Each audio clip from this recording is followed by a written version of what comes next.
সালাতু সালাম সালাম আমার প্রিয় নবী মুস্তাফায়। তোমরা যদি যাও গো মদিনায়, তোমরা যদি যাও গো মদিনায়, মদিনা শরীফের মাটি আমার চোখে মুখে মুখে মাখিয়া, এমন পবিত্র মাটি, এমন পবিত্র মাটি আমার নবীর রোজায়।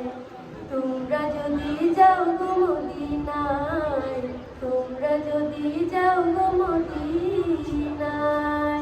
ইয়া রাসূলুল্লাহ ইয়া হাবিবাল্লাহ ইয়া রাসূল